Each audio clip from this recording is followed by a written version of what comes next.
Okay, we're gonna fill in the multiplying decimals foldable. So you should have this one glued in your OMG. And then it should look like this whenever you flip it up.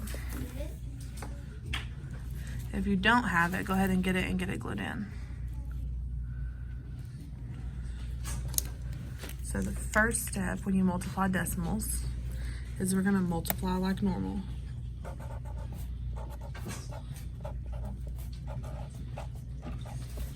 You can ignore the decimals and just multiply the problem. So let's try that here. 8 times 1 is 8. 8 times 7 is 56. Carry the 5. 8 times 1 is 8 plus 5. 9, 10, 11, 12, 13. Because we're going to the second number, we're going to add a 0. 5 times 1 is 5. 5 times 7 is 35. Carry my 3. 5 times 1 is 5. Plus 3 is 8. Now I can add these together. 8 and 0 is 8. 6 and 5 is 11. Carry my 1. 5 and 3 is 8. And 1 is 9. 8 and 1 is 9. Okay, so my next step is going to be to count the decimals. We're going to count the decimals that are within the problem.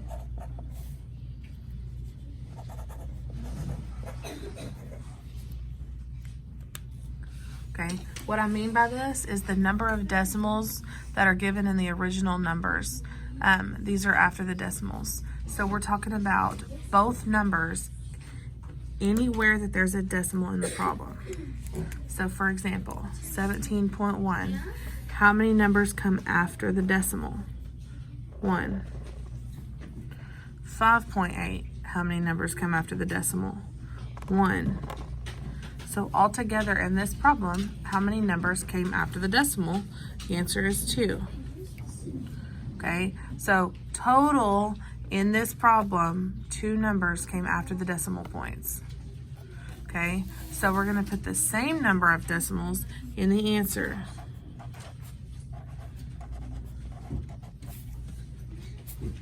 Okay, so we had 2 numbers after the decimal here, so we're going to take our answer that we got, this 9918, and we're going to put 2 decimal places in our answer. So all we're doing here is we're making this number so that 2 of the numbers fall after the decimals. So we can start at the back and we can count back 1, 2, and that's where we'll place our decimal. We're going back 2 numbers there because there were 2 numbers in the original problem that came after the decimal points. So in our answer, we want 2 numbers that come after the decimal points. So for this example, our answer is going to be 99.18 or 0.18, however you want to say it, 99/1800ths. Okay, that's it. The only difference here is now we're having to count decimals. Okay, now if you're on a calculator, if you will type this in just like you see here, then it will spit out this answer here. You don't have to mess with counting up the decimals and all that. Okay, you do have to fill this in, but then all you have to put for your answer is the answer. And that's for anybody with a calculator. Okay, so these at the bottom, here's how we're gonna do this, okay? I'm gonna work them through. I'm not gonna say much while I do my multiplying, okay? You're gonna multiply, and then at the end, I'll talk about the decimals. So if you need extra time to multiply, if it's taking you longer to multiply than it is me, then just pause the video and then finish your multiplication, and then you can play it and add your decimals back in at the end. Okay, so again, the first step is multiplying like normal. So I'm gonna multiply this first one like normal while you multiply it like normal.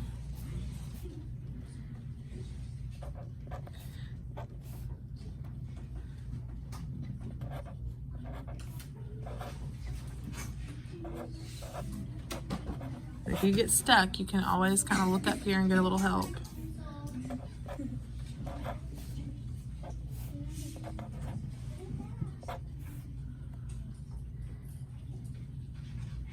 Okay, so once you've gotten your answer, I'm hoping you got 1504 like I did. Now we're going to go back to that original problem and count how many numbers came after decimal points in the original problem. So when I look here, how many numbers come after the decimal? 1. And the second number, how many numbers came after a decimal? 2. So all together that makes 3 numbers that came after decimals. So in my answer, I should have 3 numbers that come after decimals. My class doesn't know how to be quiet, sorry.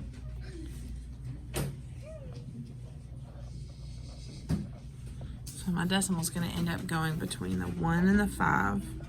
So our answer here would be 1.504. Okay. Unless you want me to call your names out in this video, for those of you that will not be quiet, please lower your voices. Yes, ma'am. Thank you. That was Marshall that said yes, ma'am. 1.504 was our answer here. So the next one, same thing. You work it out, check if you get stuck.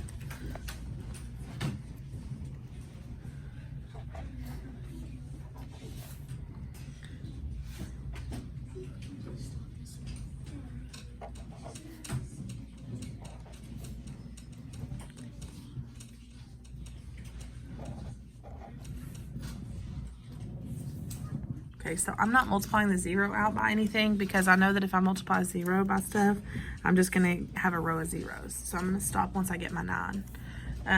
So that gives me, 6057. Okay, we've got to count how many numbers came after decimals. In the first problem, we had 3 numbers came after decimals. In the second number, we had 2 numbers that came after decimals. So altogether there, we had how many? 5 numbers that came after decimals. When I go to my answer here, a lot of you will notice there's only 4 numbers, okay? So very similar to when we move the decimals, for decimals and percents, we might have to add zeros on this, and that's okay. So we're gonna take our 6057. We're gonna start at the back and we're gonna go back 5 spaces. 1, 2, 3, 4, 5. Add our decimal and we can see that we need to add a 0. So our answer to this problem is decimal 0, 6057. Okay, you always want the numbers to go after the decimal. And the last one, same thing. I'm gonna work it, you work it, and then check your answer.